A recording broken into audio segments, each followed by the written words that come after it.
अस्सलाम वालेकुम दोस्तों, तुसीं वेख रहे हो मेरा पंजाब टीवी ते मैं तुहाडा मेज़बान मोहम्मद लतीफ़ खरल। दोस्तों सब पहले अपने चैनल करो सब्सक्राइब और नाल ही बैल आइकन करो प्रेस ताकि साडी हर नवीं और बेहतरीन वीडियो का नोटिफिकेशन सब तो पहले तुहाडे वीरां तक पहुंचे ताकि आसानी मेरे वीर और वीडियो देख सकन सब तो पहले। और रोजाना की तरह अज भी तुहाडा वीर तुहाडे वास्ते एक गाय की वीडियो लैके हाजिर है। इंशाअल्लाह उम्मीद करांगे वीरां नूं साडी अज दी वीडियो पसंद आएगी और इंशाअल्लाह गाय भी पसंद आएगी। लोकेशन साडी तहसील आरिफवाला जिला पाकपतन शरीफ आरिफवाला तो साहिवाल रोड ते तकरीबन 10 तो 12 किलोमीटर के फासले ते चैक नंबर 339 भी भाई शफीक अहमद भट्टी उन्होंने डेरे ते आए।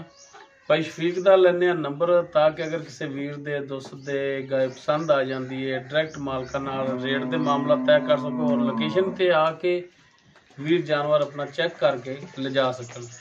जी भाई शफीक, हाँ जी, सलाम, की हाल चाल? तबीयत से ठीक ने जी? अच्छा भाई शफीक, दो हाँ अपना नंबर जो 24 घंटे चलता है ताकि कोई बरात डायरैक्ट थोड़े नाल राबता करके लोकेशन ते आके चेक करके वीर ले जा सकन। 0305 78 17 339 ये व्हाट्सएप और कॉल ठीक हो गई। तो जनाब हुण दिखाओ जानवर चाचे होरां दी गाय जिहड़ी जी। दोस्तों यह चाचे होरां दी गाय मुकम्मल इसदा कद वीरां दे सामने रंग नस्ल जात वीर देख सकते हैं। कद इसदा जिहड़ा है वो वीरां नूं वाजे कर दईए कि दरमियाने कद विच तकरीबन 4-4 इंच सिंग लग्या है। झालर वाली गां चोलस्तानी दा विच क्रास है इसदे और माशाअल्लाह नस्ल जात वालों ठीक है। सुमन वाली है, किनवा सुबह सुना है, किन्ने दिन लैगी, ये सारियां गल्लां होणगियां मालकां नाल। माशाअल्लाह सोहना थण लग्या है, मुठ पाल माशाअल्लाह पावर वाला थण विरला वीरां दे सामने ने। काला सिया थण लग्या है और माशाअल्लाह दुध दे लिहाज नाल गां ठीक है। पीण नूं चौण नूं गां माशाअल्लाह चंगी है। तो इनू माड़ा जिहा कड्ढा जिहा दरबार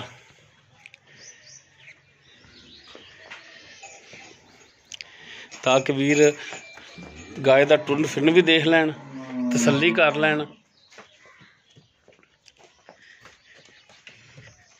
लो जी माशाअल्लाह माशाअल्लाह टुरन फिरन हाज़र टाइम बिल्कुल सोलाने वीरां दे सामने वीर कैमरे की नज़र नाल तसल्ली कर सकते हैं। बाकी इस दी मौजूदा डिटेल जिहड़ी हैगी है वो मालकां दी ज़बानी लैने आ कि ये डिमांड करते हैं, किनवा सुबह है, की इहदा हिसाब किताब है।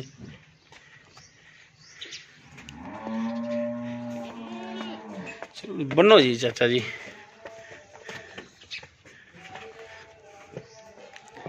बन लो जी।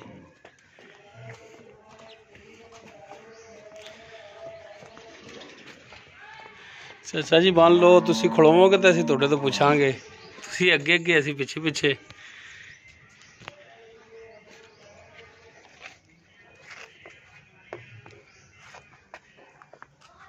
जी चाचा जी, हाँ जी, ਆਪਾਂ ਜਿਹੜੀ गाय दिखा रहे हैं हाँ जी, ਇਹ ਕਿਹੜੀ ਨਸਲ ਜ਼ਾਤ ਦੇ ਵਿੱਚ ਆ ਜਾਂਦੀ? ਮਾੜਾ ਜਿਹਾ ਵਜ਼ਾਹਤ ਕਰਿਆ ਜੀ। ये जी ਇਧਰ ਉਰਾ ਆ ਜੀ। चोलस्तानी क्रॉस है जी, फुल चोलस्तानी क्रास ठीक हो गया। ਤੇ ਚਾਚਾ ਜੀ ਕਿੰਨਵਾਂ ਸੂਆ ਇਹਨੇ ਸੂਣਾ ਹੈ? ये दूसरा सुआ जी मार का बस। ਅੱਛਾ, ਜਿੰਨਾ ਤੋਂ ਤੁਸੀਂ ਖਰੀਦ ਕਰਕੇ ਲਿਆਏ ਜੇ हाँ जी, ਉਹ दूसरा ਕਹਿੰਦੇ ਸਿਰ ਕੋਈ ਦੂਸਰਾ ਸੂਆ ਹੈ। दूसरा सुआ, ਤੇ ਤੁਹਾਡਾ ਜ਼ਿਹਨ ਕੀ ਆਂਦਾ ਕਿ ਇਹ ਦੂਸਰਾ ਸੂਆ ਹੈ? हाँ जी, दूसरा ਠੀਕ ਹੋ ਗਿਆ ਜੀ। ਤੇ ਕਿੰਨੇ ਕੁ ਦਿਨ ਕੱਢਦੀ ਹਾਲੀ ਸੂਣ ਦੇ ਵਿੱਚ? तकरीबन इन्हें ले जाने 5-6 दिन जी। 5 ਤੋਂ 6 ਦਿਨ ਲੈ ਜਾਏਗੀ। हाँ जी, ਠੀਕ ਹੋ ਗਿਆ। ਤੇ ਥਣਾ ਦੀ ਗਾਰੰਟੀ ਹੋਵੇਗੀ? इंशाल्लाह जी।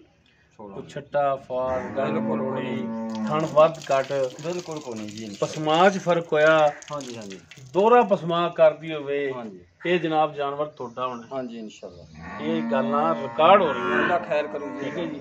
हाँ जी, बाकी दुध जिहड़ा हैगा ਉਹ ਇਹ ਨਸੀਬਾਂ ਦਾ ਨਸੀਬਾਂ ਦਾ ਜੀ। ਤੁਸੀਂ ਵੀ ਅੱਗੋਂ ਖਰੀਦ ਕਰਕੇ ਲਿਆਂਦੀ ਏ? ਉਹ ਤਾਂ ਉਹਨਾਂ ਦੇ ਘਰ ਦੇ ਸੀ ਜੋ ਆਂਦੇ ਵੀ ਦੁੱਧ ਨੂੰ ਵੀ ਬੜੀ ਚੰਗੀ ਹੈ। ਦੁੱਧ ਤਾਂ ਮਾਸ਼ਾਅੱਲਾ ਚੰਗਾ ਹੀ ਹੁੰਦਾ ਹੈ ਜੀ। ਅੱਲਾਹ ਤਾਲਾ ਦੀ ਨੇਮਤ ਹੈ। ਮਾਸ਼ਾਅੱਲਾ ਪਾਵਰ ਵਾਲਾ ਉਤੋਂ ਵੀ ਇਹ ਗਾਂ ਨਹੀਂ ਲਾਉਂਦੀ। ਇਹ ਬਾਕੀ ਨਸਲ ਤੈਨੂੰ ਪਤਾ ਵੀ ਦੁੱਧ ਜਿਹੜਾ ਉਹ ਨਸੀਬਾਂ ਦਾ ਵੀਰਾਂ ਦਾ ਕਿੰਨਾ ਕਰੇ, 8 ਕਰੇ, 10 ਕਰੇ, 20 ਕਰੇ, 15 ਕਰੇ, 12 ਕਰੇ, ਇਹ ਨਸੀਬਾਂ ਦੀ ਗੱਲ ਨਸੀਬਾਂ ਦੀ। ਦੁੱਧ ਦੀ ਕੋਈ ਗਾਰੰਟੀ ਨਹੀਂ ਹੈਗੀ ਕਿੰਨਾ ਕਰੇ ਕਿੰਨਾ ਨਾ ਕਰੇ। ਹਾਂਜੀ ਤੇ ਜਨਾਬ ਇਹ ਚਾਚਾ ਜੀ ਹੁਣ ਇਹਦਾ ਸੋਹਣਾ ਜਿਹਾ ਮਕੂਲ ਦਾ ਜਿਹੜਾ ਰੇਟ ਹੈਗਾ ਉਹ ਹੀ ਮਾੜਾ ਜਿਹਾ ਵੀਰਾਂ ਦੀ ਨਜ਼ਰ ਕਰਿਆ ਜੀ। ਇੱਕੋ ਹੀ ਕਰਦੇ ਜਿਵੇਂ ਮੈਂ ਕਰਦਾ ਹਾਂ। ਹਾਂ ਇੱਕੋ ਹੀ ਰੇਟ ਜਿੰਨੇ ਚ ਜਾਨਵਰ ਵੇਚਣਾ ਬਸ ਉਹ ਰੇਟ ਕਰਨਾ। ਉਹ ਦੂਜੇ ਵਪਾਰੀਆਂ ਤਰ੍ਹਾਂ ਰੇਟ ਚੱਕ ਕੇ ਨਹੀਂ ਰੱਖਣਾ। ਨਾਰਮਲ ਜਿਹਾ ਜਿਹੜਾ ਨਾ ਰੇਟ ਜਿੰਨੇ ਚ ਵੀ ਸੇਲ ਕਰਨਾ ਹੈ ਉਹ ਕਿਸੇ ਭਰਾ ਦੇ ਪਸੰਦ ਆ ਜੀ 1.65 ਦੀ ਗਾਂ ਦੇ ਜਾਵਾਂ 1,65,000 ਦੀ। ਹਾਂਜੀ ਤੇ ਅਗਰ ਕੋਈ ਭਰਾ ਬਾਬਾ ਚਾਹਤ ਕਰਦਾ ਤੁਹਾਡੀ ਤੇ ਉਹ ਕਹਿੰਦਾ ਕਿ ਯਾਰ ਕੋਈ ਥੋੜੀ ਬਹੁਤੀ ਪਿਆਰ ਮੁਹੱਬਤ ਕਰ ਦਿਓ ਹਾਂਜੀ ਤੇ ਕੋਈ ਆਸਰਾ ਕਰੋਗੇ, ਮਿਹਰਬਾਨੀ ਕਰੋਗੇ? ਕੋਈ 1000 2000 ਦੀ। ਅੱਛਾ 1000 ਦੀ ਕਰੋਗੇ, ਇਸ ਤੋਂ ਜ਼ਿਆਦਾ ਨਹੀਂ? ਹਾਂਜੀ ਠੀਕ ਹੋ ਗਿਆ ਜੀ। ਜੀ ਦੋਸਤੋ ਚੋਲਸਤਾਨੀ ਕਰਾਸ ਦੂਸਰਾ ਸੁਬਾ ਸੁਣਿਆ ਨੇ ਸੁਮਣ ਦੇ ਵਿੱਚ 5 ਤੋਂ 6 ਦਿਨ ਹਫਤਾ ਵੀ ਲੈ ਸਕਦੀ ਹੈ। ਥਣਾ ਦੀ ਮਾਲਕਾਂ ਦੀ ਗਰੰਟੀ ਹੋਵੇਗੀ। ਦੁੱਧ ਜਿਹੜਾ ਉਹ ਨਸੀਬਾਂ ਦਾ ਹੈ। ਔਰ ਚਾਚਾ ਜੀ ਅਗਰ ਕੋਈ ਭਰਾ ਕਵੇ ਕਿ ਜਾਨਵਰ ਸੂਣ ਤੋਂ ਬਾਅਦ ਲਿਜਾਵਾਂਗੇ ਕਿ ਬਿਆਨਾ ਕਰਾ ਕੇ ਤੇ ਜਾਨਵਰ ਠਲਾ ਦਿੰਦਾ, ਠੱਲ ਲਓਗੇ ਇੰਨੇ ਦਿਨ? ਠਾਲ ਲਾਂਗੇ। ਠੀਕ ਹੋ ਗਿਆ ਜੀ। 1,65,000 ਫਾਈਨਲ ਇਹਨਾਂ ਦੀ ਜਿਹੜੀ ਉਹ ਡਿਮਾਂਡ ਹੈ। ਬਸ ਬਾਕੀ 1000 2 ਦਾ ਕਹਿੰਦੇ ਨੇ ਕਿ ਬਸ ਵਾਧਾ ਇਕੱਠਾ ਕਰਾਂਗੇ। ਪੂਰਾ ਜਿਹਾ ਰੇਟ ਕੀਤਾ ਇਹਨਾਂ ਨੇ। ਨੰਬਰ ਜਿਹੜਾ ਭਾਈ ਸ਼ਫੀਕ ਦਾ ਵਿੱਚ ਇੱਕ ਦਫਾ ਫਿਰ ਲੈ ਲੈਂਦੇ ਹਾਂ ਜੀ ਭਾਈ ਸ਼ਫੀਕ। 0305 78 17 339 0305 78 17 339 ਇਹ ਇਹਨਾਂ ਦਾ ਰਾਬਤਾ ਨੰਬਰ ਹੈ। ਲੋਕੇਸ਼ਨ ਵੀਰਾਂ ਨੂੰ ਸ਼ੁਰੂ ਚ ਦੱਸ ਦਿੱਤੀ ਹੈ। ਅਗਰ ਕਿਸੇ ਵੀਰ ਦੇ ਜਾਨਵਰ ਪਸੰਦ ਆ ਜਾਂਦਾ ਹੈ ਡਾਇਰੈਕਟ ਵੀਰ ਮਾਲਕਾਂ ਨਾਲ ਰੇਟ ਦਾ ਤੈਅ ਕਰ ਸਕਦੇ ਨੇ ਔਰ ਲੋਕੇਸ਼ਨ ਤੇ ਆ ਕੇ ਵੀਰ ਜਾਨਵਰ ਚੈੱਕ ਕਰਕੇ ਪਾਸ ਕਰਕੇ ਲਿਜਾ ਸਕਦੇ ਨੇ। ਇਹਦੇ ਵਿੱਚ ਕੋਈ ਸ਼ਰਮ ਨਹੀਂ, ਕੋਈ ਇਹਦੇ ਚ ਗਿਲਾ ਸ਼ਿਕਵੇ ਵਾਲੀ ਗੱਲ ਨਹੀਂ। ਜਦੋਂ ਪੈਸੇ ਭਰਨੇ ਨੇ ਜਾਨਵਰ ਚੈੱਕ ਕਰਕੇ ਤਸੱਲੀ ਕਰਕੇ ਲਿਜਾਣਾ ਚਾਹੀਦਾ ਹੈ। ਇਹਦੇ ਵਿੱਚ ਕੋਈ ਵਪਾਰੀ ਹਜ਼ਰਾਤ ਨੇ ਉਹਨਾਂ ਵੀ ਗੁੱਸੇ ਵਾਲੀ ਗੱਲ ਨਹੀਂ ਹੈਗੀ। ਕਿਉਂ ਚਾਚਾ ਜੀ? ਨਹੀਂ ਇਨਸ਼ਾਅੱਲਾ ਕੋਈ ਰੌਲਾ ਨਹੀਂ। ਤਾਂ ਤੈਨੂੰ ਪਤਾ ਵੀ ਜਦੋਂ ਆਪਾਂ ਦਈਏ ਡੰਗਾ ਆਪਾਂ ਕਦੇ ਅੱਜ ਤੱਕ ਖੋਟਾ ਦਿੱਤਾ? ਬਿਲਕੁਲ ਖੋਟਾ ਨਹੀਂ ਦਿੱਤਾ ਤੁਸੀਂ। ਤੇ ਲੇਕਿਨ ਚੰਗਾ ਨਿਕਲਦਾ ਇਹਦੇ ਵਿੱਚ ਇਤਰਾਜ਼ ਨਹੀਂ ਹੋਣਾ ਚਾਹੀਦਾ। ਖਰੀਦਣ ਵਾਲਾ 2 ਟਾਈਮ ਆਪਣਾ ਆ ਕੇ ਜਾਨਵਰ ਚੋਵੇ ਸੁਆ 2 ਟਾਈਮ ਚੋ ਕੇ ਤਸੱਲੀ ਕਰਕੇ ਲਵੇ। ਉਹਨੂੰ ਇਨਸ਼ਾਅੱਲਾ ਉਹਦੀ ਖਿਦਮਤ ਕਰਾਂਗੇ। ਉਹ ਭਾਵੇਂ 4 ਦਿਨ ਚੋਵੇ। ਹਾਂਜੀ ਬਿਲਕੁਲ ਆਪਾਂ ਕੋਈ ਇਤਰਾਜ਼ ਨਹੀਂ। ਉਮੀਦ ਕਰਾਂਗੇ ਵੀਰਾਂ ਨੂੰ ਸਾਡੀ ਅੱਜ ਦੀ ਵੀਡੀਓ ਪਸੰਦ ਆਵੇਗੀ। ਅਗਰ ਸਾਡੀ ਵੀਡੀਓ ਪਸੰਦ ਆਵੇ ਇਹਨੂੰ ਲਾਈਕ ਕਰਨਾ, ਸ਼ੇਅਰ ਕਰਨਾ ਔਰ ਆਪਣੇ ਕਮੈਂਟਸ ਦਾ ਇਜ਼ਹਾਰ ਕਰਨਾ। ਸਾਡਾ ਰਾਬਤਾ ਨੰਬਰ 0321 57 29 251।